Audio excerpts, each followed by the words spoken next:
టాలీవుడ్ సంక్షోభంలో ఉందా లేకపోతే సంక్షోభంలోకి వెళ్తుందా? ఎందుకంటే ప్రస్తుతం చూస్తుంటే ఈ రోజుకి 6 రోజులు అవుతుంది టాలీవుడ్లో సినిమా షూటింగ్స్ లేక. ఇటు ఫిలిం ఫెడరేషన్ ఒకవైపు ఉంటే మరొక వైపు ఫిలిం ఛాంబర్ మరొక వైపు ఉంది. ఎవరి వాదన వాళ్ళదే, ఎవరి వేదన వాళ్ళదే. సీనియర్ నిర్మాత ఫిలిం ఛాంబర్ మాజీ అధ్యక్షులైన నుండి తమ్మారెడ్డి భరద్వాజ్ గారు అన్నారు, గతంలో ఫిలిం వర్కర్స్ సమ్మె ఇలాంటివి జరగలేదు, కానీ వాళ్ళకి వేతనాలు కూడా సింగిల్ ఒక సంతకంతో పెట్టేసి ఎవరి పనులకు వాళ్ళకి వెళ్లే విధంగా చేశారు. మరి ఆ రోజులో ఎలా ఉండేది, ఇప్పుడు ఎలా ఉందని ఒకసారి తెలుసుకుందాం. సార్, గతంలో మీరు ఫిలిం ఛాంబర్ మాజీ అధ్యక్షులుగా ఉన్నప్పుడు కానీ ఫిలిం ఫెడరేషన్కి మీరు పనిచేస్తున్నప్పుడు ఆ సమయంలో ఇండస్ట్రీ కూడా వేతనాలు పెంచాలని అప్పుడు కూడా ఉండే పరిస్థితి ఉండేది, కానీ ఇంత స్థాయిలో లేదు కదా, ఎందుకు ఇప్పుడు ఇలా ఉంది సార్? అంటే అప్పుడు కరెక్ట్గా పెంచేవాళ్ళం, సంవత్సరం అయ్యేసరికి పెంచేసేవాళ్ళం, నెల ట్రీట్గా పెంచేవాళ్ళం. సో మా పర్సంటేజ్ రాసేవాడిని, నేను చెప్పేవాడిని, వాళ్ళంతా వినేవారు, జరిగిపోయేది, సింపుల్గా జరిగిపోయేది. అది ఇష్యూగా పెంచుదాం అనుకునే మంచి మనసు ఉండాలి కదా ప్రొడ్యూసర్కి.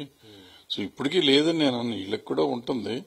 బట్ ఎక్కడంటే 3 ఏళ్ళు అయిపోయేటప్పటికి 30% అంటున్నారు, ఎవ్రీ ఇయర్ 10% ఇవ్వాలి కదా. లాస్ట్ 18లోనో 22లోనో 30% పెంచారు ఒకసారి. మీరు అలవాటు చేసిందే కదా, అప్పుడు తక్కువ ఇస్తామని ఉంటే ఇప్పుడు తక్కువ అడిగేవారేమో, అప్పుడు ఆల్రెడీ ఇచ్చారు కాబట్టి ఇప్పుడు అడుగుతున్నారు. తప్పేముంది, పెరుగుతున్నాయి కదా, కాదు కాస్ట్ పెరిగింది కదా అని అడుగుతున్నారు. అంటే ఇక్కడ మనం వీళ్ళ 30% గురించి మనం మాట్లాడుతున్నాం, కానీ అబ్నార్మల్ గా కాస్ట్ ఆఫ్ ప్రొడక్షన్ పెరిగిపోయింది. లాస్ట్ 3 ఇయర్స్ తీసుకోండి, అసలు లాస్ట్ 10 ఇయర్స్ నుంచి ఎవ్రీ ఇయర్ కనపడకుండా కాస్ట్ ఆఫ్ ప్రొడక్షన్ పెరిగిపోతా ఉంది. ఎందుకు పెరుగుతుంది అంటే తెలియదు. అంటే ఫస్ట్ రెమ్యునరేషన్స్ పెరిగినాయి. ఆ రెమ్యునరేషన్స్ గురించి మాట్లాడే హక్కు మనకు లేదు. కార్మికులు సమస్యకి దానికి సంబంధం లేదు. మీరు ఇక్కడ రెమ్యునరేషన్ పెరుగుతున్నాయి అని చెప్తున్నారు. అంటే రెమ్యునరేషన్ ఎందుకు పెంచుతున్నారంటే వాళ్ళ ప్రొడ్యూసర్స్ చెప్పేది ఏంటంటే వాళ్ళు ఫేస్ వాల్యూ ఉన్నటువంటి హీరోలు ఫ్యాన్ బేస్డ్ ఉంది అంటారు. కానీ ఇప్పుడు చూస్తుంటే దాదాపు 150 కోట్లు 200 కోట్లు పెట్టి సినిమా తీస్తారు, టికెట్ రేట్లు కూడా పెంచుకుంటున్నారు. కానీ బెనిఫిట్ షో వేయంగానే సినిమా టాక్ బాగలేదు అనగానే ఆ నెక్స్ట్ షోకి ఫ్యాన్స్ కూడా రావట్లే. మరి అలాంటి హీరోలు ఉన్నప్పుడు ఎందుకు ఇంకా వాళ్ళని పట్టుకుని ఇంత బడ్జెట్ పెంచుకొని వాళ్ళకి రెమ్యునరేషన్ పెంచాలి సార్? అంటే ఇక్కడ ఏమైపోయిందంటే ఇప్పుడున్న పరిస్థితుల్లో గతంలో ప్రొడ్యూసర్లు చాలా మంది ఉండేవారు. ఇప్పుడు ఒక 6-7 కంపెనీలు కంట్రోల్లోకి వెళ్ళిపోయింది మొత్తం ఇండస్ట్రీ. 6-7 కాకపోతే 10 కంపెనీలు కంట్రోల్లోకి వెళ్ళిపోయింది. అందరు హీరోలు, అందరు డైరెక్టర్లు వాళ్ళ కంట్రోల్లోనే ఉంటున్నారు. సో బయట వాళ్ళు ఎవరన్నా వచ్చి తీయాలంటే వాళ్ళు ఇచ్చే రెమ్యునరేషన్స్ కానీ ఇప్పుడు ఇంతకుముందు మేము తీసే రోజుల్లో ఓ సినిమా ఫ్లాప్ అయితే ఆ హీరో జోలికి వెళ్లేవారు కాదు. ఇవాళ సినిమా ఫ్లాప్ అయితే ఆ సినిమా ఫ్లాప్కి రేట్లు పెంచుకుంటూ వెళ్తున్నారు ఇప్పుడు హీరోలు, కొత్త హీరోలు. అదో విచిత్రంగా ఉంది. అది ఎట్లా పెంచుతున్నారు మాకైతే అర్థం కాల. మా రోజుల్లో ఓ సినిమా ఫ్లాప్ అయితే ఓ డైరెక్టర్ని కానీ హీరోని కానీ పలకరించేవాళ్ళు కాదు. ఎంత పెద్ద హీరోనైనా కానీ పలకరించేవారు కాదు. అట్లా ఖాళీగా ఉండేవారు. పెద్ద పెద్ద హీరోలు కూడా ఖాళీగా ఉన్న రోజులు ఉన్నాయి. ఇవాళ అట్లా లేదు. ఫ్లాప్ అయినా కానీ ఆయన తీసుకొచ్చి పెట్టుకుని దాన్ని 100 కోట్ల సినిమా 200 కోట్ల సినిమా తీస్తున్నారు. మరి వాళ్ళ ధైర్యం ఏంటో తెలియదు ఆ ప్రొడ్యూసర్లు. అట్లా కాస్ట్ ఆఫ్ ప్రొడక్షన్ పెంచుకుంటా పోయి ఇవాళ ఇదైంది. సో ఎప్పుడైనా కానీ ఫెడరేషన్ వర్కర్స్ కార్మికులు ఎప్పుడు 10% లో 5 to 10% ఉంటుంది రెమ్యునరేషన్స్. ఇప్పుడు సోకాల్డ్ 10% అవుతుంది. 10%లో ఈ మధ్య వచ్చింది 10% కూడా. ఎందుకు వచ్చిందంటే బయట నుంచి మనం ఎక్స్పర్టైజ్ అని చెప్పి కొంతమందిని తెచ్చుకుంటున్నాం అవసరం లేకపోయినా. ఎందుకంటే ఏ క్రాఫ్ట్ నుంచి అయితే బయట నుంచి తీసుకొస్తున్నామో వాళ్ళు ఇక్కడ ఫిలిం ఉన్న రోజు నుంచి చేస్తున్నారు. ఇప్పుడు ఈ కొత్త టెక్నాలజీ వచ్చినా కూడా చేస్తున్నారు. సో వీళ్ళు పనికిరారు అనుకుని నువ్వు ఎక్కడ బాంబే నుంచో లేకపోతే ఫారెన్ నుంచో తెచ్చుకుని చేసుకుంటున్నావు. వాళ్ళతో చేసి వాళ్ళకి ఇక్కడ 10,000 ఇస్తాన్న వాడికి అక్కడ ₹1,00,000 ఇచ్చి తీసుకొస్తున్నారు. తీసుకొచ్చి వాళ్ళకి ₹1,00,000 ప్లస్ రూము ప్లస్ ఇది ఖర్చు, కారు, తోటకూర అంటే వాడికి ₹1,50,000 అవుతుంది వచ్చిన వాడికి. ఇక్కడ ₹10,000 చేసే ఒక పని ₹1,50,000 పెట్టి చేస్తున్నాం. అది ఇంటర్ ఇక్కడ వేసేటప్పుడు ఏమవుతుందంటే నీకు పెద్దగా పెరిగిపోయినట్టు అనిపిస్తుంది. ఇప్పుడు ఓ 10 లక్షలు ఇస్తున్నామండి, ఓ 10 లక్షలు ఇస్తున్నాం రోజు అనుకోండి. ఇందులో ఒక మనిషి ₹1,50,000 తీసుకెళ్లిపోతున్నాడు. ఆ ఒక మనిషి ₹1,50,000 తీసుకెళ్లేవాడు ఇక్కడ అతను కాదు, బయట నుంచి తెచ్చుకుంటున్నాం. అది ఇక్కడ 10,000కి చేసేవాళ్ళు ఉన్నారు, చేశారు కూడా. వాళ్ళ సినిమాలు సక్సెస్ అయినాయి కూడా. అంత పనికిరాని వాళ్ళు ఏం కాదు వాళ్ళు. సో బట్ మనం వాళ్ళు కాదు వీళ్ళు ఎవరో కావాలన్నారు. ఆయన ఎవరైనా ప్రొడ్యూసర్ చెప్పినట్టు బ్లాక్ మెయిల్ లొంగి తెచ్చుకుంటున్నాం. ఎవరు బ్లాక్మెయిల్ చేస్తున్నారు ముందు చెప్పాలి. కార్మికులు బ్లాక్మెయిల్ చేయలేదు. ఎందుకంటే నన్ను పెట్టుకుంటే నేను చేస్తున్నానని తెలిసినప్పుడు నన్ను కాదని ఎవరినో తెచ్చుకుని పెట్టుకుని బ్లాక్మెయిల్ ఎవరు చేశారు, ఎవరు చేస్తున్నారో తెలియదు. ఆయనకి తెలియాలి, చెప్పిన ఆయనకి తెలియాలి. సో ఆయన చెప్పింది నిజమైతే బ్లాక్మెయిల్ కి లొంగి వీళ్ళందరూ డబ్బులు ఎక్కువ ఇస్తున్నారు. ఆ డబ్బులు ఎక్కువ ఇచ్చిన డబ్బులు ఇవాళ మనకి ఎక్కువగా 10% లోకి వెళ్ళిపోతాను. సో అక్కడ నష్టం కనపడతాను. ప్లస్ ఇంకోటి ఏంటంటే అవసరం ఉన్నా లేకపోయినా నెంబర్ ఆఫ్ మనుషుల్ని పెట్టుకుంటున్నారు. ఇప్పుడు నాకు 3,000 3,000-4,000 ఫిక్స్ చేశారు. నేను ఒకరిని చేసే పనికి 10 మందిని పెడుతున్నావు. నువ్వు 10 మందిలో 30,000 అవుతాను. 30,000 ఎవరు ఇవ్వమన్నారు? నువ్వు ఇద్దరిని పెట్టుకుని చేసుకో 6,000కి. అది చేయట్లా, అదొకటి చేస్తున్నారు. మూడోది, మార్నింగ్ 7 నుంచి కాల్ షీట్ ఉంటుంది, 11 దాకా షార్ట్ తీట్లా, 8, 9, 10, 11 అంటే 4 అవర్స్ రోజుకు 4 గంటలు వేస్ట్ చేస్తున్నారు. వీళ్ళు 7ంటికి యూనిట్ వచ్చి టిఫిన్లు తిని కాఫీలు తాగి పడి నిద్రపోతా ఉంటారు. అక్కడ 11ంటికి లే అంటే అసలు ఆల్రెడీ పొద్దున్నే వచ్చి టిఫిన్ తిని నిద్రపోయినాక పని ఎవడ చేస్తాడు? మార్నింగ్ 7 o'clock అద్భుతంగా 7 to 11 బ్రహ్మాండంగా పని జరుగుతుంది. హుషారుగా పని చేస్తారు. వాళ్ళు ఆల్రెడీ నీరసం వచ్చేసినాక 11ంటికి లేపి పని మొదలెడతారు. 1 గంటకు మళ్ళీ బ్రేక్, అంటే 1.5 గంటల మాక్సిమం పని చేస్తాం, అయిపోతుంది. ఈ ఎక్కడ అవుట్పుట్ వస్తుంది? సో ఇప్పుడు మనం టైం వేస్ట్ చేస్తుంది నెంబర్ ఆఫ్ మెంబర్స్ ని పెట్టుకోవటం. ఒకవేళ ఇప్పుడు బ్లాక్మెయిల్ గీక్మెయిల్ అంటున్నారు కదా, ఫెడరేషన్ గాని నువ్వు ఇంతమందిని పెట్టని ఇన్సిస్ట్ చేస్తే మాత్రం తప్పు. దాన్ని వీళ్ళు ఖండించాలి, అది ఒప్పుకోకూడదు. యాక్చువల్లీ చెప్పాలంటే ఫెడరేషన్ కాదు సార్. ఇప్పుడు ఒక డైరెక్టర్ పెద్ద సినిమాలు, పాన్ ఇండియా సినిమాలు, వాళ్ళు దాంట్లో కొన్ని వేల మందిని చూపించాలి బ్యాక్. అలాంటప్పుడు వాళ్ళు పెడుతుంటారు. అది ఒక్కరోజు జరగని సీను మొత్తం 1-2 రోజులు తీస్తూ ఉంటారు కదా. ఇదంతా కూడా అంటే డైరెక్టర్ చేస్తున్న ఇది కదా సార్. అవును, చెప్తే డైరెక్టర్ చెప్తే చేయాలి కదా. ఇప్పుడు నీకు ఆ సినిమా కావాలనుకుంటున్నావు కాబట్టి వాళ్ళు పెడుతున్నారబ్బా. ఇప్పుడు రాజమౌళి గారు సినిమాలకి 4-5 వేల మందిని పెడతారు. ఇప్పుడు 500 మంది ఫెడరేషన్ వర్కర్స్, మిగిలిన వాళ్ళంతా బయట నుంచి తెచ్చి పెట్టుకుంటున్నారు కదా, చూపిస్తున్నారు కదా. మీరు బాహుబలి చూశారు, బాహుబలి అంతా బయట వాళ్ళే ఉన్నారు కదా. మరి బాగాలేదా సినిమా? సూపర్ డూపర్ హిట్ అయింది కదా బాహుబలి. మరి 2 బాహుబలిలోనూ వచ్చిన జనం అంతా బయట జనమే కదా. మరి ఆయన సినిమాలు ఆల్మోస్ట్ అన్ని సినిమాల్లోనూ 2,000-3,000 మందిని వాడతారు రాజమౌళి గారు. మరి అన్ని సినిమాలను బాగానే కనపడుతున్నారు కదా. నీకెందుకు కనపడడం? నీ కళ్ళకెందుకు కనపడతలేదు? వాళ్ళ కళ్ళకి కనపడింది. ఆయన చూపించి హిట్స్ సక్సెస్ కూడా చేశాడు. ఇప్పుడు మొన్న ఎందుకు పుష్పలో కూడా ఉన్నారు కదా జనం. మరి జనం బాగానే ఉన్నారు, కనపడుతున్నారు కదా. ఇప్పుడు కోడిగుడ్డు గీకలు బిగుతానికి ఎవరో ఒకళ్ళు ఉంటారు, అక్కడ పనికిరాని వాళ్ళు ఉంటారు. 100,000 మందిని తీసుకొచ్చినప్పుడు ప్రతి మనిషిని మనం అసిస్టెంట్ డైరెక్టర్లు కూడా చెక్ చేయలేరు. ఉంటారు, వెనకాల ఎక్కడో పడి ఉంటారు అనుకుంటారు, వస్తూ ఉంటారు. ఎందుకంటే దొరకరు మనుషులు. నెంబర్ ఏమో నువ్వు అడుగుతున్నావు, తీసుకొచ్చేస్తారు. యాక్చువల్లీ చెప్పాలంటే మీరు ఇప్పుడు ఇందాక కాస్ట్ బాగా పెరిగింది అని చెప్తున్నారు. అంటే ఈ మొత్తం వర్కింగ్ సంబంధించి మొత్తం అంటున్నారు. యాక్చువల్లీ చెప్పాలంటే ఒక్కప్పుడే కాస్ట్ ఎక్కువ. అప్పుడు రీల్ ఉండేది. ఆ రీల్ ఒక్కొక్కటి దాదాపు 14,000-15,000 అంత ఉండేది సార్. అలాంటిది టేకుల మీద టేకులు తీసుకున్న ఎక్కువ రీల్స్ బాగా వాడేది, ఫుటేజ్ ఎక్కువ అయ్యేది, వేస్ట్ అయ్యేది, దానికి కాస్ట్ ఎక్కువ అయ్యేది. ఇప్పుడు జస్ట్ డిజిటల్ వచ్చింది, మొత్తం ఒక చిప్పు మొత్తం అది దాన్ని ఎరేజ్ చేస్తారు, మళ్ళీ పెడుతుంటారు కదా. ఇక్కడ తగ్గింది కదా సార్ అని అనుకుంటున్నారు మీరు. ఏం తగ్గలా, అది ఇంకా ఎక్కువైంది, చాలా ఎక్కువైంది. ఇప్పుడు చాలా కాస్ట్ పెరుగుతుంది. అంటే ఏమవుతుందంటే ఇక్కడ నీకు ఫిలిం లేదు కదా, చెప్పే కదా, తీస్తున్నాం కదా, తీసిందే తీస్తూనే ఉన్నారు. అప్పుడు ఏంటంటే వ్యూలో చూసి మేము డిసిషన్ తీసుకునేవాళ్ళం. ఇప్పుడు డబ్బాలు వచ్చినాయి, కెమెరా, టీవీలో చూస్తే కూడా, మన మానిటర్ చూస్తే కూడా డెసిషన్ చెప్పలేక మళ్లీ తీస్తున్నారు. ఇటు తీసి అటు తీసి. అంటే ఒక జడ్జిమెంట్ ఉండాలి ఒక డైరెక్టర్ అనే వాళ్ళకి. సో ఇప్పుడు టెక్నాలజీ ఇది, మనం దాని గురించి నాకు వాళ్ళకి లేదు, మాకు మేము పెద్ద పుడింగ్లు వీళ్ళు కాదంటానికి లేదు. బట్ ఇప్పుడు కూడా తీసేవాళ్ళు ఉన్నారు టైం మీద. ఇప్పుడు అనిల్ రావిపూడి ఉన్నాడు, 6 నెలలకు సినిమా మొదలెడితే 6 నెలల్లో ఫినిష్ చేసి రిలీజ్ చేస్తున్నాడు కదా.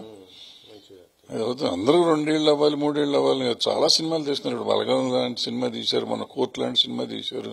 ఇవన్నీ మామూలు టైంకి తీస్తున్నారు కదా. తీసేవాళ్ళు ఉన్నారు. కొంతమంది కానివాళ్ళు అట్లా చేస్తున్నారు. అది స్టైల్ అనుకునేవాళ్ళు కొంతమంది ఉన్నారు, లేకపోతే నిజంగానే క్వాలిటీ కోసం అలా చేసేవాళ్ళు కొంతమంది ఉంటారు. రకరకాలు. అంటే ఫిలిం మేకింగ్ కి ఇది పద్ధతి అని చెప్పకూడదు మనం. ఒక్కొక్క డైరెక్టర్ కి ఒక్కొక్క స్టైల్ ఉంటుంది. ఆ స్టైల్లో వెళ్ళేటప్పుడు కొంచెం ఉంటాయి దానికి మనం. వాస్తవం చెప్పాలంటే ఇప్పుడు ఈ సమ్మె వెనకాల కొంతమంది పెద్ద ప్రొడ్యూసర్సే ఉన్నారు అనేసి అంటున్నారు సార్. ఎందుకంటే ఇప్పుడు మన సినిమాలన్నీ కూడా పాన్ ఇండియా సినిమాలు. ఆ పాన్ ఇండియా సినిమాలు మన పాన్ ఇండియా స్టార్స్ ఎక్కువ రెమ్యునేషన్ తీసుకుంటున్నారు. అంటే పర్సంటేజ్గా తీసుకుంటున్నారు, ఏరియా వైజ్గా తీసుకుంటున్నారు, ఇన్ని రకాలుగా తీసుకుంటున్నారు. సో ఇవన్నీ మేము డైరెక్ట్గా చెప్పలేక వాళ్ళు ఏం చేస్తున్నారంటే ఇలా ఈ వర్కర్స్ ద్వారానే కొంత చేయిస్తున్నారని ఒక మాట కూడా వినపడుతుంది. దీనిపైన మీ అభిప్రాయం సార్? వర్కర్స్ స్ట్రైకే చేయట్లేదు, వర్కర్స్ పనిచేస్తా ఉంటున్నారు. వాళ్ళ వెనకాల లేదు, ఏం లేదు. ఇప్పుడు ఏంటంటే అది కూడా భ్రమ. ఇప్పుడు 2 సార్లు 50 రోజులు స్ట్రైక్ చేసే షూటింగ్ ఆపారు ప్రొడ్యూసర్లు. ఆపినప్పుడు ఏదో హీరోల దగ్గరికి వెళ్ళి కొంత తగ్గించమని చెప్పి అడిగారు. ఏదో ఒక 2-3 హీరోలు కొన్ని సినిమాలు తగ్గించారు. ఆ 2 సార్లు తగ్గించారు. 2 సార్లు అయిపోయినాక 2 సార్లు రూపాయి ఇచ్చేది 2 రూపాయలు ఇస్తున్నారు అదే హీరోకి. ఆ ఒక్కొక్క సినిమాకి రిలీజ్ షూటింగ్లు జరుగుతున్నప్పుడు సినిమాలకి ఒక కొంత అమౌంట్ తగ్గించి ఎక్స్ అమౌంట్ తగ్గించారు కొంతమంది హీరోలు. ఆ సినిమాలు రిలీజ్ అయిపోయినాక, ఆ ప్రొడ్యూసర్ల సినిమాలు రిలీజ్ అయిపోయినాక నెక్స్ట్ ఆ ప్రొడ్యూసర్ తీసినా కూడా రేట్లు పెరిగినాయి. మళ్ళీ పెరిగినాయి. పెంచుతారు, ఇళ్లే పెంచుతారు వాళ్ళు. ఇప్పుడు ఏమవుతుంది, వీళ్ళకే పోటీ. పలానా హీరో నాకు చేయాలంటే నాకు కావాలని కొట్టుకుంటా ఉంటే రూపాయి ఇస్తానంటే 2 రూపాయలు ఇస్తారు. 2 రూపాయలు ఇచ్చిన వాళ్ళకి పని చేస్తూ ఉంటారు. లేకపోతే వాళ్ళు కంఫర్టబుల్ గా ఉన్న ప్రొడ్యూసర్కి పని చేస్తారు. హీరోకి ఏముంటుంది, ఎవరు కంఫర్టబుల్ అయితే వాళ్ళ దగ్గర చేస్తారు. వాళ్ళకి కావాల్సిన టెక్నీషియన్స్, వాళ్ళకి కావాల్సిన సినిమా తీసేవాళ్ళు ఎవరుంటే వాళ్ళ దగ్గరికి వెళ్తారు. సో అట్లా పెరుగుతూ ఉంటుంది. సో దీనికి ఏంటంటే ఇప్పుడు వీళ్ళకి ఇవాళ బర్డెన్ అయిపోయింది. ఇంతకు మొన్నటిదాకా ఓటీటీలు బాగా వీళ్ళు ప్రతి సినిమా ఓటీటీ కొనేసింది కాబట్టి ఈ కంపెనీలన్నీ గబగబా సినిమాలు తీసినాయి. ఇవాళ ఓటీటీ బాగా రెస్ట్రిక్షన్ పెట్టింది. పెట్టేసరికి కష్టమైపోయింది ఒకేసారి. అందులో మొదట్లో ఓటీటీలకు వచ్చిన కొత్తలో ఏంటంటే మంచి రేట్లు ఇచ్చినాయి. ఇప్పుడు మంచి రేట్లు ఇస్తున్నాయి. అక్కడ రేట్లు ఇస్తున్నాయి, ఇక్కడ ఆర్టిస్టులకు రేట్లు పెంచుకుంటూ పోయాం. పెంచుకుని ఇప్పుడు ఎవరికీ దొరకకుండా ఉండేటట్టు చేశారు. ఇప్పుడు మనకి ఒక సినిమా ఎవరో సక్సెస్ఫుల్ సినిమా తీశాడు అనుకోండి, ఒక కోర్ట్ లాంటి సినిమా చిన్న ప్రొడ్యూసర్ తీశాడు, వాళ్ళ నానిగారు అనుకోండి, కాకుండా ఇంకెవరు చిన్నవాళ్ళు.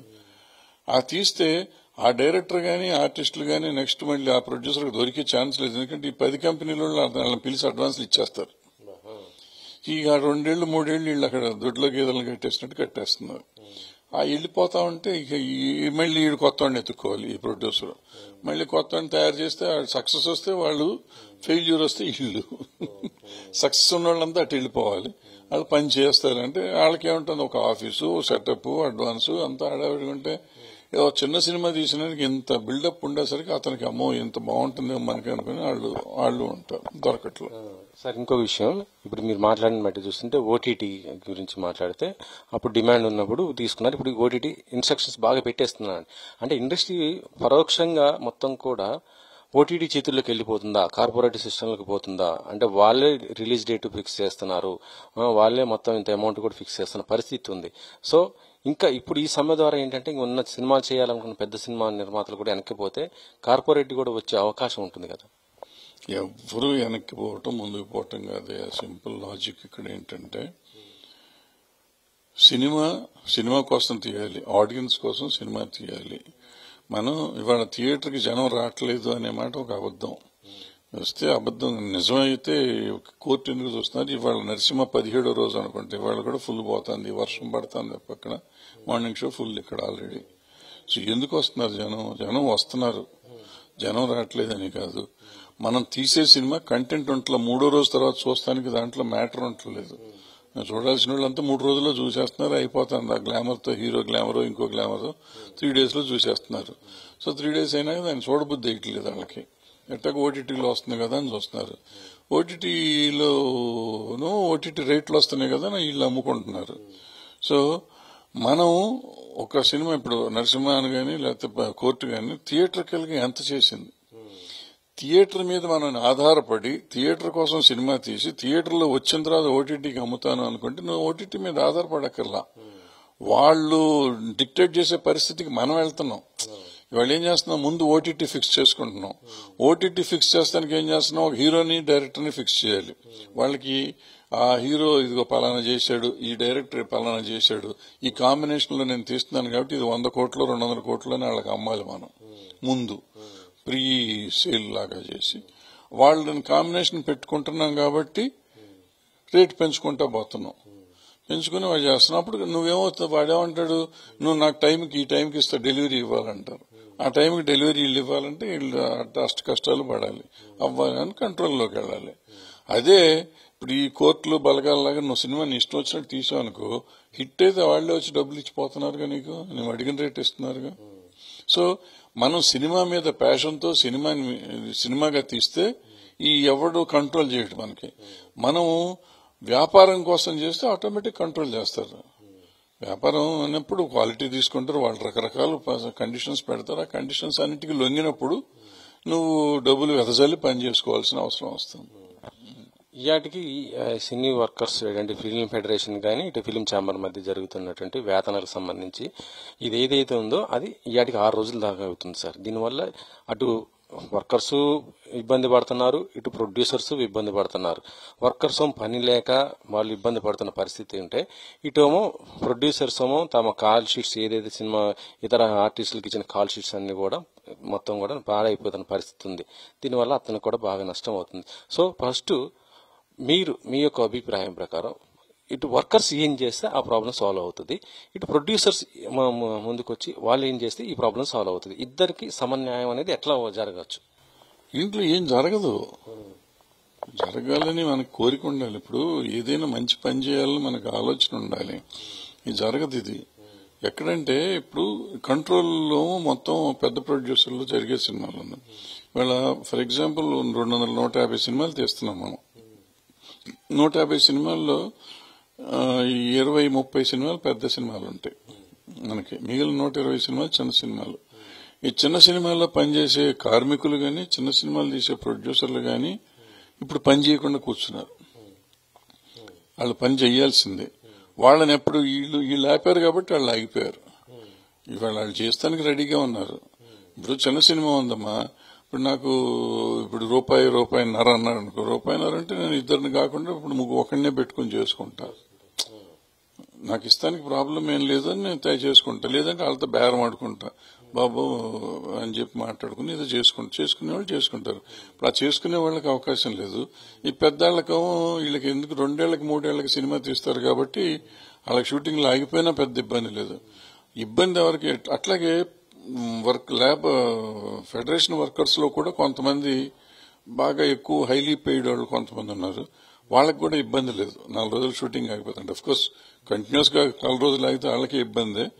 ఇవి 10-15 రోజులు పోయిన వాళ్ళు పెద్ద ఫీల్ అయ్యే పరిస్థితి లేదు, వాళ్ళు బాగానే ఉంటారు. బట్ డైలీ వేజ్ లేకుండా బతికే వాళ్ళు మాకు 25,000 మంది 30,000 మంది ఉన్నారు మా ఫెడరేషన్ వర్కర్స్. దగ్గర ఒక 20,000 మంది ఇబ్బంది అతలాకుతలం అయిపోతుంది లైఫ్ వాళ్ళకి. అట్లాగే ఈ ప్రొడ్యూసర్స్ లో దగ్గర ఒక 100 మంది చాలా ఇబ్బంది పడతారు. తర్వాత రిలీజ్లు అవ్వవు, సినిమాలు కంప్లీట్ అవ్వవు, మళ్ళీ డేట్లు దొరకవు, కాంబినేషన్స్ దొరకవు, కాంబినేషన్ల కోసం కింద మీద పడాలి, క్వాలిటీ సఫర్ అవుతుంది. సో వాళ్ళంతా పోతారు. ఇప్పుడు ఎవరు ఈ 100 మందిని గురించి కానీ ఆ 20,000 మందిని గురించి కానీ ఆలోచించట్లా. ఇక్కడ ఒక 10 మంది ఇక్కడ 10 మంది అక్కడ కూర్చుని ఆలోచిస్తామంటే కష్టం. అందుకే ఎప్పుడు మన ఛాంబర్ని ఒక బ్రిడ్జిగా పెట్టుకుని ఛాంబర్లో కూర్చుని ఇరువైపులా న్యాయం చేసేటట్టుగా ఉండేటట్టు ఉండాలి. 5 నెలల నుంచి వాళ్ళు అడుగుతా ఉంటే మనం 5 నెలల లోపల మనం న్యాయం చేయలేకపోయామా, చేయనివ్వలేదా? సమస్యకి నేను ఇప్పుడు అక్కడ లేను కాబట్టి నాకు తెలియదు, విషయం తెలియదు కరెక్ట్ గా. సో చేయనివ్వకపోతే కూడా తప్పు, చెయ్యకపోతే కూడా తప్పు, చేయలేకపోతే కూడా తప్పు. చేయలేదా, చేయనివ్వలేదా, చేయలేదా, మూడుకి సమాధానం ఛాంబర్ చెప్పాలి, ప్రొడ్యూసర్లు చెప్పాలి. ఇప్పుడు అర్జెంట్ గా నా ఉద్దేశంలో ఈ చిన్న నిర్మాతలు బతకాలి, ఫెడరేషన్ వర్కర్స్ బతకాలంటే, కార్మికులు బతకాలి అంటే ఇమీడియట్ గా సాల్వ్ అవ్వాలి ఇది. ఇప్పుడు చాలా మందికి ఇప్పుడు వీళ్ళంతా 2 ఏళ్లు 3 ఏళ్లు తీస్తారు సినిమాలు, హీరోలు అంతా పెద్ద పెద్ద రెమ్యునరేషన్ ఉన్నాయి కాబట్టి వాళ్ళకి 2 ఏళ్లకు ఒక సినిమా చేస్తున్నారు కాబట్టి వాళ్ళకి పెద్ద ఇబ్బంది లేదు. ఈ 10 రోజులు ఆపేస్తాం, ఎట్లాగో నెలకి 6 రోజులే కదా, వాళ్ళు 10 రోజులే చేస్తున్నారు, సంవత్సరం చేస్తారు, సంవత్సరం చాలా 10 రోజులు సంవత్సరం అంతా ఇస్తా ఉంటారు. సో వాళ్ళకి ఇబ్బంది లేదు. ఈ 10 రోజులు పోతే నెక్స్ట్ ఇయర్ 10 రోజులు ఇస్తాంలే అనుకుంటారు. బట్ వీళ్ళు 10 రోజులు లేకపోతే వీళ్ళు చచ్చిపోతారు, ఇక్కడ వీళ్ళ ప్రాణాలు పోతాయి, వీళ్ళ ఫ్యామిలీస్ రోడ్డున పడతాయి. సో అట్లాగే ప్రొడ్యూసర్లు, నేను చెప్పిన 100 మంది ప్రొడ్యూసర్లు వాళ్ళు పాపం అష్ట కష్టాలు ఎక్కడెక్కడియో డబ్బులు అప్పులు తెచ్చి చేస్తూ ఉంటారు షూటింగ్లు. వాళ్ళు మళ్ళీ చేయలేరు, వాళ్ళ జీవితం ఆగిపోతుంది. వాళ్ళ గురించి కూడా చాలా ఆలోచించాలి, చాలా ఇంపార్టెంట్ ఇది. ఇప్పుడు హీరోల గురించి చెప్తున్నారు కాబట్టి సార్ అడుగుతున్నాను. చాలా మంది హీరోలు ఏంటంటే కాల్ షీట్స్ ఎక్కువ ఉన్నా కూడా వాళ్ళు ఏంటంటే 2-3 సినిమాలు కొన్ని చేస్తున్నారు. చేసుకున్న ఈ టైంలో ఏంటంటే వాళ్ళు డూపుని పెట్టేస్తున్నారంట. ఇప్పుడు బాడీ డూప్ను ఇలా పెట్టేసేసి అవి వాడుతున్న వాళ్ళకి ఖర్చుకి ఎక్కువ అవుతుంది అంటే ఒక టాక్ కూడా ఈ మధ్య ఇండస్ట్రీలో బాగా వినిపిస్తుంది దీనిపైన. టెక్నాలజీ మారిపోయిందేమో, చేసుకుంటున్నారేమో, మనకెందుకు ఆ గొడవలన్నీ? వాళ్ళ గొడవలు పడతారు. మనకి ప్రతి దాంట్లో మనం ఏలు పెట్టి మాట్లాడకూడదు. ఇవాళ మారిపోయిన టెక్నాలజీ, మారిపోయిన విధానాలు ఉన్నాయి కదా, మారిన విధానాల్లో అది కొత్త విధానం ఏమో నాకు తెలియదు. అది కూడా ఖర్చే కదా సార్. అది ఇప్పుడు ఏంటంటే ఇటు హీరోగా రెమ్యునేషన్ తీసుకుంటున్నాడు, మళ్ళీ ఆయన చేయకుండా ఆయన డూపుగా పెట్టేసి మొత్తం సీన్స్ మొత్తం కూడా వైడ్ కి సంబంధించి ఇప్పుడు యాక్షన్ సీక్వెన్స్ మొత్తం మ్యాక్సిమం ఏంటంటే అదే బాడీతో చేస్తున్నారు. ఇప్పుడు ఇండస్ట్రీలో ఇదే ఎక్కువ వినపడుతుంది సార్. ఇప్పుడు ఏఐ వచ్చిందయ్యా. ఏఐ వచ్చినాక మీకు కావాల్సింది ఏంటంటే, అంటే భవిష్యత్తులో ఇప్పుడు యాజిటీజ్ గా లేదు కానీ ఇప్పుడు యాజిటీజ్ గా డబ్బింగ్ హీరోలు వచ్చి చెప్పక్కర్లా, వాయిస్ తీసుకుంటే డబ్బింగ్ చెప్పేస్తుంది. సిస్టమ్ మెషినరీ వచ్చేసింది ఆల్రెడీ. హైదరాబాద్ లో కూడా మనం వాడుతున్నాం, ఆల్రెడీ కొన్ని సినిమాలకు వాడారు ఈ మధ్య. సో డబ్బింగ్ రావక్కర్లా. ఇంకా సినిమాకి అంటున్నావా, సినిమాకి కూడా ఇప్పుడు టెక్నాలజీ ఎట్లా వచ్చిందంటే ఇప్పుడు మన ఇద్దరం మాట్లాడుతున్నాం అంటే మన ఇద్దరం ఒక పలానా ఎక్స్ హీరోకి నేను డూపు, ఇంకో ఎక్స్ హీరోకి నువ్వు డూపు అనుకో, మన ఇద్దరం ఆ డ్రెస్సులు వేసుకుని మాట్లాడేస్తే మన ఇద్దరికి ఆ హీరోలు ఉండక్కర్లా, మనం ఆ సీన్ అంతా తీసేస్తాం. ఆ తర్వాత మన వాళ్ళ క్లోజ్ల వరకు వాళ్ళ తలకాయలు తీసుకుని వాళ్ళతో ఒక రోజు తీస్తే, ఇప్పుడు 4 రోజులు సీన్ తీసాం అనుకో మన ఇద్దరితో, 1 గంట వాళ్ళని పెట్టుకుని క్లోజులు తీశారంటే మనం ఫిక్స్ చేసామంటే ఏఐలో నీకు వాళ్ళది అయిపోతుంది సినిమా. సో టెక్నాలజీ అట్లా మారుతుంది. ఇప్పుడు నాకు భవిష్యత్తులో ఏంటంటే సినిమా మొత్తం నువ్వు తీసేసి డూపులతో ఒక వారం 10 రోజులు హీరో పనిచేస్తే, ఆల్రెడీ నేను ఒక వీడియో చేశాను ఇంతకు ముందు, మీరు చూసారో లేదో నాకు తెలియదు, నేను ఆల్రెడీ 15 రోజుల కింద చేశా. భవిష్యత్తులో ఇలా జరగబోతుంది, కార్మికులు అందరికీ ఇబ్బంది రాబోయే పరిస్థితి ఉంది అని చెప్పాను. ఎవరు పట్టించుకోలేదని. అంటే మనం ముందు చెప్తే ఎవరు పట్టించుకోరు. పిచ్చోడు వయసు అయిపోయి ఏదో సోది చెప్తున్నాడు అనుకుంటాం. బట్ అది జరుగుతుంది, ఆల్రెడీ మీరు చెప్పింది నిజమే జరుగుతుంది. అది ఇంకా ఎక్స్టెండ్ అవుతుంది. ఎక్స్టెండ్ అయితే సినిమా మొత్తం అంతా నువ్వు వేరే వాళ్ళతో తీసే పరిస్థితి వస్తుంది. ఓన్లీ వాళ్ళు ఉంటారు, వాళ్ళ పేరు ఉంటుంది, వాళ్ళ పేమెంట్ ఇంతే ఉంటుంది, అలానే ఉంటుంది. అయితే మీరు ఇప్పుడు అన్నారు కదా ఆ సమ్మె గురించి, ప్రొడ్యూసర్సే ఇలా సినిమా షూటింగ్ ఆపేయమనటం అంటే అది ఎంతవరకు కరెక్ట్ సార్? అది ఒకవైపు ప్రొడ్యూసర్స్ కోసం పనిచేస్తున్నారు, మరొక వైపు ప్రొడ్యూసర్స్ మీరు షూటింగ్స్ ఆపేయండి అన్నారు. ఇది ఆపి మళ్ళీ యూనిట్ ఇవ్వద్దు అని చెప్పారు. షూటింగ్ ఆపమంటారు అంటే అది అంటారు, ఇష్టం లేక పొగబెట్టారు ఏదో అంటారు చూడు, అట్లా అనమాట. వాళ్ళని యూనిట్లు ఇవ్వద్దు అన్నారు, అవుట్డోర్ యూనిట్ ని. ఈ స్ట్రైక్ మొదలెట్టినప్పుడు ఏ కారణంతో ఎవరు మొదలెట్టారో నాకు తెలియదు. తర్వాత నాకు అర్థమైంది ఏంటంటే, నిజంగానే ఫెడరేషన్ లో కొన్ని క్రాఫ్ట్లలో తప్పులు జరుగుతున్నాయి, ఫెడరేషన్ నుంచి తప్పులు జరుగుతున్నాయి. ఆ క్రాఫ్ట్స్ ను కంట్రోల్ చేయలేని పరిస్థితి, ఫెడరేషన్ కంట్రోల్ చేయలేకపోతుంది, నిర్మాతలు కంట్రోల్ చేయలేకపోతున్నారు. కానీ నిర్మాతలు వాళ్ళ అవసరాల కోసం ఆ తల వంచి వీళ్ళు పని చేసుకుంటున్నారు. రూపాయికి 10 రూపాయలు అవుతున్న మాట నిజం ఆ క్రాఫ్ట్, పర్టికులర్ క్రాఫ్ట్స్ లో. మిగతా చోట్ల వీళ్ళకి ఎవరికి ఇబ్బంది లేదు, ఎవరికి ప్రొడ్యూసర్లకు ఇబ్బంది లేదు. అయితే ఈ పరిస్థితుల్లో వీళ్ళకి నేను ఇందాక చెప్పినట్టు వేరే రకాలుగా ఓటీటీ వల్ల గానీ ఇంకోటి వల్ల గానీ వీళ్ళకి టైం బౌండ్ అవటం, ఇంకో రకం అవటం, కాస్ట్ ఆఫ్ ప్రొడక్షన్ పెరిగిపోయింది. సో వీళ్ళకి ఒక అవకాశం వచ్చింది. ఇప్పుడు ఈ అవకాశం వచ్చినప్పుడు దీన్ని అడ్డం పెట్టుకుని ఇది అన్నారు. ఇప్పుడు దాకా టైం లేదు వీళ్ళకి మాట్లాడటానికి. సడన్ గా ఇప్పుడు టైం వచ్చింది. వచ్చేటప్పటికి టైం వచ్చింది కాదు, వాళ్ళు ఏమన్నారు, 30% పెంచకపోతే మేము పని చేయలేము అన్నారు. వాళ్ళు ఊరికి వచ్చిందే చాలు కదా అని వీళ్ళు దాన్ని అడ్వాంటేజ్ తీసుకుని వీళ్ళు ఏమనుకున్నారంటే మేము చేయగలం, వాళ్ళు ఫెడరేషన్ లేకపోయినా పని చేయగలం అని వీళ్ళు అనుకున్నారు. నేను కూడా ఆ రోజు మీటింగ్కి వెళ్ళినప్పుడు చెప్పాను, మీరు చేయగలిగితే చేసుకోండి అని చెప్పాను. ఫెడరేషన్ లేకుండా చేసే సత్తా ఉంటే 100% చేసుకోండి. ఎందుకంటే ఫెడరేషన్ లో ఇట్లా బెదిరింపు అనేది చేయకూడదు. 2-3 క్రాఫ్ట్లు చేస్తున్నాయి అనేది నిజం, అది ఫ్యాక్ట్ అని ఒప్పుకోవాలి మనం. వాళ్ళంత అహంకారంతో పని చేయకూడదు ఆ క్రాఫ్ట్స్. మిగిలిన వాళ్ళు ఎంత సౌమ్యంగా ఉంటారు, ఈ 2-3 క్రాఫ్ట్లు అంత అహంకారంతో చాలా బర్డెన్ వేస్తున్నారు ప్రొడ్యూసర్ మీద. అది పెద్ద ప్రొడ్యూసర్కి ఇబ్బంది కాదు, కానీ చిన్న ప్రొడ్యూసర్కి చాలా ఇబ్బంది జరుగుతుంది. సో వాళ్ళని కంట్రోల్ చేయాల్సిన బాధ్యత ఫెడరేషన్కి ఉంది, ఛాంబర్కి ఉంది, ప్రొడ్యూసర్లకి ఉంది. సో అది అవాయిడ్ చేయడానికి చిన్న ప్రొడ్యూసర్లు కూడా ట్రై చేస్తున్నారు. వాళ్ళ వల్ల కావట్లేదు, ఎందుకంటే పైన ఇస్తున్నాడు కాబట్టి నువ్వు ఎందుకు ఇవ్వు అంటున్నారు. సో వాళ్ళు ఆపితే కానీ వీళ్ళు ఆపలేరు. వాళ్ళు ₹1 ఇస్తున్నారు అనుకో, నాకు నేను ఇంకో చిన్న సినిమా చేస్తున్నప్పుడు 5 పైసలకు చేయలేను, నేను ₹10 తీసుకుంటా. లేకపోతే మామూలుగా చిన్న సినిమాకి నేను 5 పైసలకి చేసేవాడిని, ఇవాళ 50 పైసలు తీసుకోవాల్సి వస్తుంది. సో చిన్న ప్రొడ్యూసర్కి ఇబ్బంది అవుతాను. ఇట్లా ప్రతి దాంట్లోనూ ప్రాబ్లం. పెద్దవాళ్ళు చేసే పనికి చిన్నవాడు చచ్చిపోతున్నాడు. ప్రొడ్యూసర్, వర్కర్ కాదు, ప్రొడ్యూసర్. వర్కర్స్ అందరికీ ఈ ప్రాబ్లం ఉందన్నమాట. ఇక్కడ నేను ఎందుకు చేస్తాను, మనం డివియేట్ అవ్వలేదు. ప్రాబ్లం ఏంటంటే నేను పని చేసుకోగలను, ఫెడరేషన్ పని చెయ్యకపోయినా నేను చేయగలను అనే ఒక ధైర్యం ఉంది. మేము ప్రొడ్యూసర్లము 93లో అనుకుంటా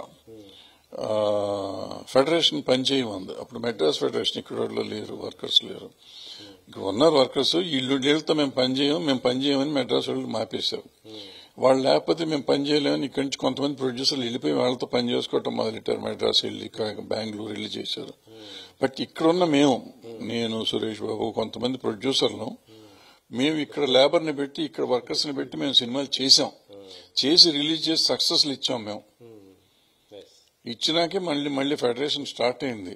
మళ్ళీ ఫెడరేషన్ పెట్టాం. ఇక్కడ వీళ్ళని ఎఫిలియేషన్ తెప్పించాం బాంబేలో కాన్ఫెడరేషన్ కి. వీళ్ళతోనే పనిచేశాం. వీళ్లతో పని చేయమన్న వాళ్ళు ఇవాళ హైదరాబాద్ వర్కర్స్, డాన్సర్లు గాని, ఫైటర్లు గాని, బాంబే గాని, చెన్నై గాని వెళ్లి పనిచేస్తున్నారు. ఒకప్పుడు ఆళ్లుగా వచ్చి మనకు పనిచేసేవారు. ఇవాళ ఇక్కడి నుంచి అక్కడికి వెళ్లి పనిచేసే పరిస్థితి దాకా తీసుకొచ్చినాక ఇప్పుడు ఏమైందంటే ఇది రకరకాలైంది. ఇది వచ్చిన తర్వాత వీళ్ళు ఈ లోపల ఏమైంది, సిస్టమ్ మారిపోయింది. మనం 100 మంది ప్రొడ్యూసర్లు ఉండేవారు, ఇప్పుడు 10 మంది ప్రొడ్యూసర్లుగా మారిపోయింది. 10 మంది ప్రొడ్యూసర్లు అయ్యేసరికి రకరకాల సమస్యలు అయిపోతాయి. ఇందాక మొత్తం అక్కడ ఇందిరానగర్ లో ఫెడరేషన్ సభ్యులు ఇదే అంటున్నారు, ఈ ఫెడరేషన్ అనేది ఇప్పుడు కాదు, ఎంతో మంది దీని వెనకాల ఉండి కష్టపడి దీన్ని ఇంత బిల్డప్ చేస్తే దానిపైన ఇప్పుడు మాఫియా అనటం ఎంతవరకు కరెక్టు, అది ఇది ఈ మాఫియా అనే పదాన్ని ఎందుకు ఇలా వాడతారనేసి వాళ్ళ ఆవేదన వ్యక్తం చేస్తున్నారు. ఇది విశ్వప్రసాద్ ఆయన ఇలా చేయటం ఎంతవరకు కరెక్ట్ అంటున్నారు. అంటే ఇప్పుడు మనం చిన్న ప్రొడ్యూసర్లు అంతా కలిసి పెద్ద ప్రొడ్యూసర్లు మాఫియా అంటే ఊరుకుంటారు. వీళ్ళు మాఫియా కదా, ఏ హీరో అన్నా దొరుకుతాడు వీళ్ళకి, ఏ డైరెక్టర్ అన్నా దొరుకుతాడు వేరే ప్రొడ్యూసర్ కి, దొరికే పరిస్థితి ఉందా? అందరు డైరెక్టర్, ఓ సినిమా సక్సెస్ అవగానే డైరెక్టర్ 10 మంది ప్రొడ్యూసర్లు వెళ్ళి అడ్వాన్స్లు ఇచ్చిన మాట నిజం కాదా? హీరోలు ఒక సినిమా కొత్తగా హీరో సక్సెస్ అయితే వాడికి 10 మంది అడ్వాన్స్ ఇవ్వటం నిజం కాదా? వేరే వాళ్ళకి దొరకకుండా ఎవరైతే ఇంట్రడ్యూస్ చేశారో ఆ ప్రొడ్యూసర్ కూడా దొరకకుండా చేసే పరిస్థితి చేసింది నిజం కదా, జరుగుతుంది కదా. సో వీళ్ళు మాఫియా అనుకుందాం, ఇది వ్యాపారం చేస్తానికి వచ్చాం ఇక్కడికి. సో ఎవళ్ళ ఇష్టం వచ్చింది వాళ్ళు చేస్తారు, ఎవరికి కావాల్సింది వాళ్ళు చేస్తారు. ఇప్పుడు ఆయన మాఫియా అని చెప్పింది కూడా నిజం, బ్లాక్మెయిల్ చేస్తున్నారు అన్నమాట నిజం. ఎవరు చేస్తున్నారు అనేది ఆయన చెప్పాల్సిన బాధ్యత ఆయనకు ఉంది. ఫెడరేషన్ వర్కర్స్ చేస్తున్నారా? ఏ యూనియన్ చేసింది? ఎవరు? ఫెడరేషన్ ప్రెసిడెంట్ అనిల్ చేశాడా? సెక్రటరీ మన చేశాడా? లేదా ఆ యూనియన్ ప్రెసిడెంట్ చేశాడా? ఎవరు చేసి చెప్పమను, name them, will take action against them. నాకు నేను ఏ పరిధిలో లేకపోయినా కానీ ఐ విల్ టేక్ డెఫినెట్ గా ఆ బాధ్యత నేను తీసుకోగలను. నాకు ఇంకా ఫెడరేషన్ మీద నాకు ఆ హక్కు ఉంది ఈ రోజు కూడా.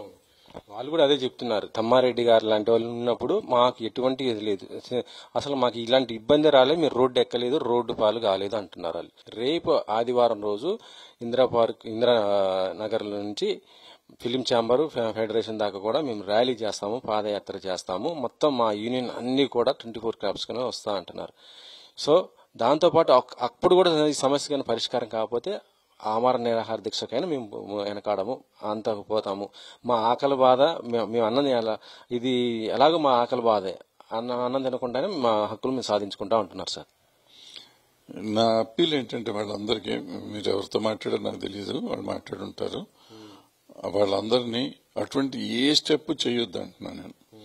ఈవెన్ ధర్నా కూడా అక్కర్లేదు, హంగర్ స్ట్రైక్ అక్కర్లేదు. పెరిగి తీరుతుంది, ఎంతో కొంత పెరుగుతుంది, పెంచుతారు. వాళ్ళు కాకపోతే రేపు కాకపోతే ఎల్లుండి పెంచుతారు. ఇప్పుడు 2 సార్లు మనం 50 రోజులు మనం అట్లాగే ఇబ్బంది పడ్డాం. ఈసారి కూడా ఒక 10 రోజులు ఎంత ఇబ్బంది పడాల్సి వస్తే పడాల్సి రావచ్చు.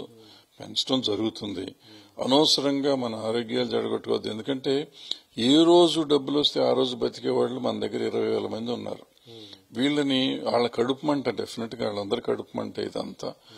బయటకు వద్దాం అనుకుంటారు, బయటకు రండి, ఆఫీసులు మీ ఆఫీసుల్లో కూర్చోండి, తప్పలేదు. కానీ రోడ్డు ఎక్కి దాని మీదకి వచ్చి ప్రదర్శన చేస్తే డబ్బు ఖర్చు అవుతుంది ఒకటి.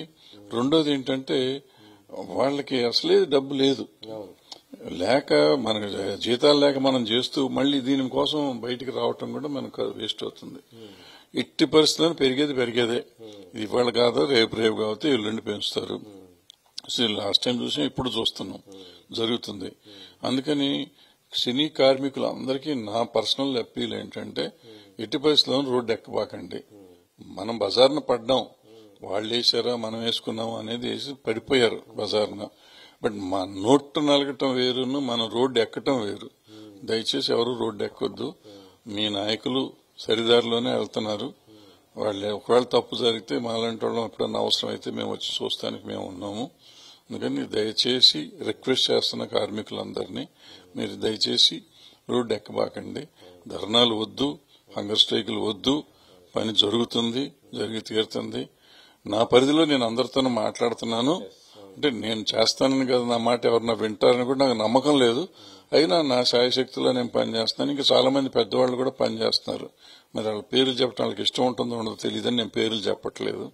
కార్మికులలో ఒక చిన్న ఆవేదన ఏంటంటే ప్రొడ్యూసర్లని హీరోలు కలుస్తున్నారు. అంటే నిన్న మన చిరంజీవి గారిని కలవటం, ఇటు బాలకృష్ణ గారిని కలవటం, ఇలా అందరిని కలుస్తున్నారు. కానీ కార్మికులు వచ్చేటానికి వాళ్ళకి ఇంతవరకు వాళ్ళ గురించి ఒక్కరు కూడా ఒక మాట కూడా మాట్లాడలేదు అనే ఒక భావన కూడా వాళ్ళ నుంచి వస్తుంది సార్. ఎందుకు హీరోల నుంచి రావటం లేదు అంటే ప్రొడ్యూసర్స్ కేవలం హీరోలు వాళ్ళ వారికేనా, లేకపోతే ఇటు కూడా ఉందా? లేదు, పాపం ఎవరు వెళ్ళినప్పుడు వాళ్ళెవరు మీరు కరెక్ట్, మేము మీతో ఉంటామని ఎవరు చెప్పలేదు, హీరో చెప్పలేదు కదా. చిరంజీవి గారు గాని బాలకృష్ణ గారు గాని కార్మికులతో మాట్లాడినాకే చెప్తామన్నారు. వాళ్ళు న్యాయంగానే అడుగుతున్నారు కదా, చేయండి అని అన్నట్టు నేను విన్నాను. వాళ్ళు అడిగేది న్యాయమే కదా, ఎంతో కొంత పెంచివ్వండి అని చెప్పారు అన్నట్టు. గాని వాళ్ళు ఎట్ట చేస్తారు, మేము ఉన్నాం అనే మాట అన్నారని అయితే నేను నమ్మను, అనలేదు కూడా. నేను వెళ్ళలేదు అక్కడికి, నాకు తెలియదు. బట్ నేను విన్నది మాత్రం వాళ్ళు అటువంటి మాటలేం మాట్లాడలేదు. స్టేట్మెంట్లు ఇవ్వటం అంటే మళ్ళీ ఇప్పుడు ఎంతగా పోయినా ప్రొడ్యూసర్లు వాళ్ళు పనిచేస్తున్నారు. ఇప్పుడు వాళ్ళకి ఎదురుగా స్టేట్మెంట్ ఇవ్వటం అనేది వాళ్ళకి కరెక్ట్ కాదు. సో ఇటు వీళ్ళు కలవలేదని. యాక్చువల్ గా అసలు ఆర్టిస్టులకు సంబంధం లేదు ఇది.